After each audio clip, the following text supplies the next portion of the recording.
एक दिन समाधि से जागकर योगीराज गोविंद पाद ने अपने शिष्य आचार्य शंकर को आशीर्वाद देते हुए कहा, वत्स शंकर, तुम्हारे मन में अभी भी यदि कोई जिज्ञासा हो तो मुझे अवश्य बताओ।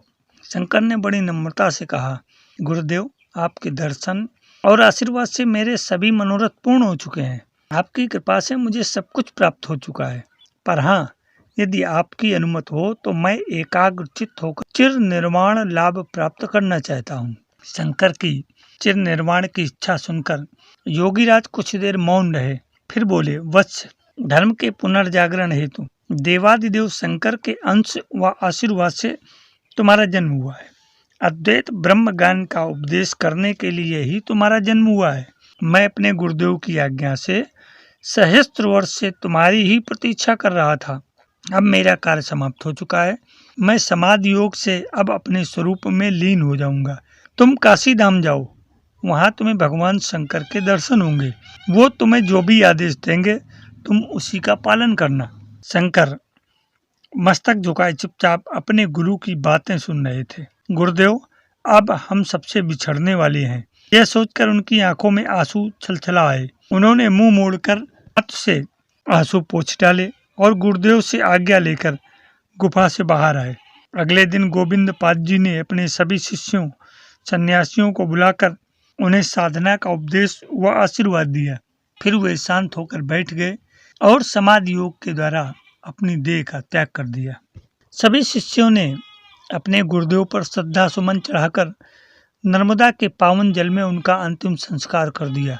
अपने गुरु की आज्ञा के अनुसार शंकर वाराणसी की ओर चल पड़े। कई सन्यासी भी तीर्थ यात्रा करने को शंकर के साथ चल पड़े। महीनों की पैदल यात्रा के बाद शंकर वाराणसी पहुंचे। शंकर वहां एक एकांत निर्जन स्थान मणिकर्णिका घाट के निकट रहने लगे।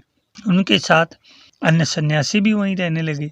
फिर प्रतिदिन ब्राह्म मुहूर्त में जाकर नित्य कर्मों से निवृत्त होकर वे गंगा स्नान करते एवं उसके उपरांत श्री विश्वनाथ भगवान व अन्नपूर्णा के दर्शन करते और ध्यान में लीन रहते। यहाँ रहकर गंगा स्नान कर बाबा विश्वनाथ के दिव्य दर्शन करते हुए ध्यान करते हुए आचार्य शंकर को हर पल अप्रतिम अलौकिक आनंद की अनुभूति हो रही थी। उनका मन स्वतः ही ब्रह्मानंद में लीन रहता था। 11 वर्ष की अल्प अवस्था का एक तेजस्वी और ज्ञानी बाल सन्यासी वाराणसी में मणिकर्णिका के निकट ठहरा हुआ है। ये चर्चा चारों ओर होने लगी और उनके पास श्रद्धालुओं के आने का सिलसिला भी शुरू हो गया। शंकर उन श्रद्धालु भक्तों को अद्वैत ब्रह्म तत्व का उपदेश देते।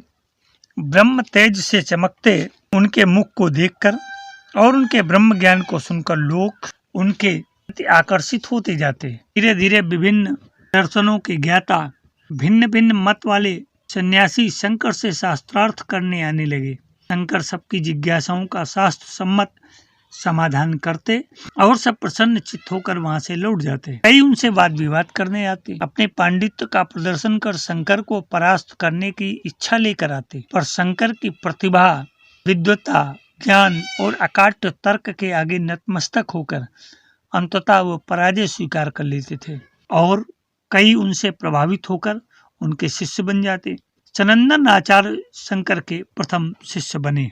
आचार्य शंकर अधिकांशतः ब्रह्म में ही लीन रहा करते थे। वे तो देव कार्य के लिए ही अवतीर्ण हुए थे, अतः उन्हें देव कार्य साधना के लिए ब्रह्मानुभूत में रहना था। ज्ञानियों की अद्वैत भूमि पर जो निर्गुण ब्रह्म परमात्मा है, वही द्वैत भूमि पर सगुण ईश्वर है, ऐसा उनका मत था। आचार्य शंकर अपने शिष्यों, साधकों, श्रद्धालुओं को उपदेश देते कि सगुण उपासना निर्गुण तक पहुंचने की सीढ़ी है। अद्वैत ज्ञान ही सभी साधनाओं की परम उपलब्धि है, अंतिम अवस्था है। शंकर अपने शिष्यों को उपदेश देते देते इष्ट के ध्यान में खो जाते तो कभी इष्ट के ध्यान में मग्न होकर स्तुति करने लगते। हे नाथ, मेरे और तुम्हारे बीच जो भेद है उसे जानते हुए भी मैं तुम्हारा हूँ। समुद्र और तरंग एक होने पर भी समुद्र की तरंगें कहलाती हैं, पर तरंगे समुद्र को अंश कहने का दावा नहीं कर सकते। शंकराचार्य स्तुति करते हुए समाधि में लीन हो जाया करते। उस समय उनके समीप बैठे गुरु प्रेमी सनंदन उनकी देखभाल करते। गुरु सेवा में निमग्न सनंदन को न खाने की सुध थी और न ही सोने की। शंकराचार्य ही जब समाधि से उठते तो सनंदन को बड़ी कठिनाई से विश्राम कराते। उसे समझाते हुए शंकर कहते, वत्स सनंदन, इस नाशवान शरीर से प्रेम क्या करना? प्रेम करना ही है तो उससे करो जो नित्य है, सत्य है, सनातन है, शाश्वत है, जो अजर है, अमर है, अक्षर है, अविनाशी है और वह आत्मा है। अस्तु, प्रेम आत्मा से करो, परमात्मा से करो, ब्रह्म से करो।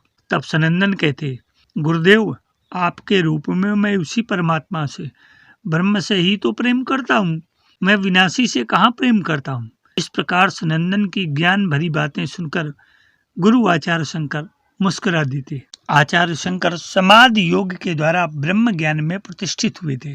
देव कार्य के लिए उनका जन्म हुआ था, अस्तु निर्विकल्प समाधि में आत्मानंद करके ही उनका कर्तव्य पूर्ण नहीं होता था। सर्वम ब्रह्ममय जगत एवं सर्वम खलविदम ब्रह्म रूप महावाक्य का उनके जीवन में प्रत्यक्ष घटित होने व अनुभूत होने का समय आ चुका था।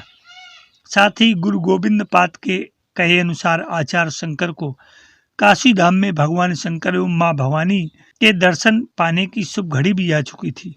सो माँ भवानी एवं भवानीपति शंकर ने एक अद्भुत लीला रुचि। उस दिन भी शंकराचार्य ब्रह्म मुहूर्त में जाकर लंबे लंबे डग भरते हुए मणिकर्णिका घाट की ओर जा रहे थे। अचानक ही किसी स्त्री का विलाप सुनकर वह ठिठक कर खड़े हो गए और उसे देखने लगे। वह स्त्री अपने पति का शव लिए बैठी हुई रो रही थी।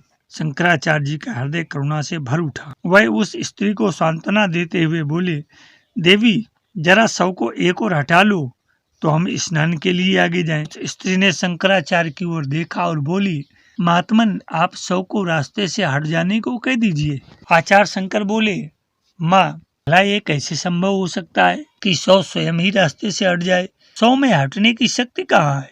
आप ही उसे रास्ते से अलग हटा दीजिए, हमें स्नानादि कार्यों के लिए देर हो रही है। वह स्त्री बोली, महात्मन, आपके मत में तो सख्त निरपेक्ष ब्रह्म ही जगत का करता है, सत्य के बिना शव क्यों नहीं हट सकता? ये कहते हुए वह स्त्री शव सहित अंतर ध्यान हो गई। आचार्य शंकर ने उस स्त्री की ज्ञान भरी बातें सुनकर ध्यान से उस स्त्री की ओर देखा, पर वहां अब न तो स्त्री थी और न ही शव था। यह कैसी लीला थी? शंकर ने मन ही मन सोचा, आहा, ये तो साक्षात आद्य शक्ति माँ माया की ही लीला थी। साक्षात माँ भवानी ही मुझे ज्ञान बोध कराने आई थी, पर मैंने माँ भवानी को पहचाना नहीं। आचार्य शंकर को अपनी आत्मा में अप्रतिम आनंद की अनुभूति हुई। माँ भवानी शक्ति की महिमा ही तो दिखाने आई थी। यह सोचते हुए शंकर वहीं बैठकर माँ भवानी की स्तुति करते हुए कहने लगे, हे भवानी, आप ही पर ब्रह्म रूपा हैं, आप ही आद्य शक्ति हैं, आप सर्वव्यापी हैं, सर्वशक्तिशाली हैं, आप मेरी रक्षा करें, मैं आपका शरणागत हूँ। आपने मुझ पर कृपा करके अपने अस्तित्व का परिचय दिया है। इस अलौकिक घटना से आचार्य शंकर के चिंतन में अंतर आ गया और उन्होंने अनुभव किया कि जीव और ब्रह्म अभिन्न है। निर्विशेष ब्रह्म केवल दृष्टा मात्र है। जगत की रचना तो आद्य शक्ति महामाया ने की है। आचार्य शंकर समाधि योग द्वारा अद्वैत ब्रह्म ज्ञान में प्रतिष्ठित हुए थे और आज माँ भवानी की कृपा से उन्हें जीव भूमि पर व्यवहारिक क्षेत्र में सर्व ब्रह्ममय जगत का ज्ञान बोध व दृष्टि पूर्ण रूपेण प्राप्त हुई। इसी प्रकार व्यवहारिक क्षेत्र में शंकर में ब्रह्मात्म विज्ञान के परिपूर्ण विकास के लिए भवानीपति शंकर ने एक और अद्भुत लीला रची। उस दिन शंकराचार्य प्रतिदिन की भांति मणिकर्णिका घाट की ओर गंगा स्नान को जा रहे थे। तभी उन्हें एक कुरूप व्यक्ति 4 कुत्तों को साथ लिए उसी रास्ते में आता हुआ दिखाई पड़ा। जब वो शंकराचार्य के रास्ते में आकर खड़ा हो गया, तब उन्होंने उससे कहा, अरे भाई, तुम जरा जंजीर से बंधे अपने कुत्तों को लेकर एक और खड़े हो जाओ और हमें आगे निकल जाने दो। पर वह व्यक्ति रास्ते से हटा नहीं, वह उसी रास्ते पर आगे जाता रहा। इस पर शंकराचार्य ने फिर कहा, ओ भाई, तुम मार्ग से हट जाओ, हमें स्नानादि आवश्यक कार्यों के लिए देर हो रही है। आप किसे हटने को कहते हो? उस व्यक्ति ने हंसते हुए संस्कृत भाषा में कहा, आप किसे हट जाने को कह रहे हैं, आत्मा को या देह को? आत्मा तो सर्वव्यापी है, निष्क्रिय और सतत शुद्ध स्वभाव है। यदि देह को हटाने को कह रहे हो तो वह तो जड़ है और फिर वह कैसे हट सकती है? और तुम्हारी देह से किसी और की देह किस अंश से भिन्न है, ये भी तो बताओ। जीव और ब्रह्म की अभिन्नता और अद्वैत ब्रह्म तत्व में प्रतिष्ठित होने का मिथ्या अभिमान करते हो। तत्व दृष्टि से क्या ब्राह्मण और चांडाल में कोई भेद है? तत्वदृष्टि से क्या एक देह किसी दूसरी देह से भिन्न है? जल में प्रतिबिंबित सूर्य और सुरा में शराब में प्रतिबिंबित सूर्य में क्या कोई भेद है? क्या यही तुम्हारा ब्रह्म ज्ञान है? उस व्यक्ति की ज्ञान भरी बातें सुनकर आचार्य शंकर अचंभित हुए, आश्चर्यचकित हुए, विस्मित हुए और लज्जित भी। उन्होंने सोचा अवश्य ये देवलीला है। उन्होंने हाथ जोड़कर भगवान भोलेनाथ की स्तुति करते हुए कहा, हे प्रभु, आप सभी भूतों के प्रति समज्ञानी हैं, सर्वज्ञ हैं, सर्वव्यापी हैं और मेरे गुरु भी हैं। मैं आपके चरणों में कोटसा नमन करता हूँ। आचार्य शंकर ने तभी देखा कि सामने न तो वह व्यक्ति है और न ही उसके कुत्ते हैं। आचार्य शंकर ने देखा सूर्य और अग्नि के समान दिव्य पुरुष महादेव भगवान भोलेनाथ अपने हाथ में चारों वेद लिए उनके सम्मुख खड़े हैं। भगवान को साक्षात अपने सम्मुख पाकर आचार्य शंकर का हृदय हर्ष और आनंद से भर गया और वे पुनः हाथ जोड़कर स्तुति करने लगे।